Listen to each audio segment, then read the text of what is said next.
Hey everybody, what is going on? I hope you guys are all doing well, and welcome to another tutorial video. In this video, I'm going to be showing you guys how you can connect Elevate to your Shopify store, so let's get right into it. Now, once you're on your Shopify dashboard like I am right now, you're going to go ahead and click on Apps or Add Apps, depending on what you want, and then you're just going to search for Elevate.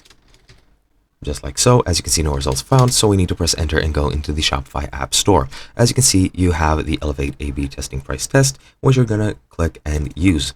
Just click on it. As you can see, you have a free trial available, but it does cost $100 per month, and it does have a free trial, but it will go ahead and once that trial ends, it'll charge you $100 per month.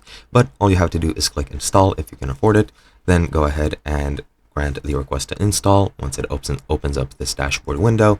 And once you install it, it'll be installed into your store. You'll be using the free trial, but that is basically all you can. As you can see, rather, it will take you to Elevate A/B, then you'll have to request access, and that is pretty much it. Once you request access and get it, that'll be integrated into your Shopify, and that's pretty much it. Hope you guys enjoyed, and I'll be seeing you guys in another video.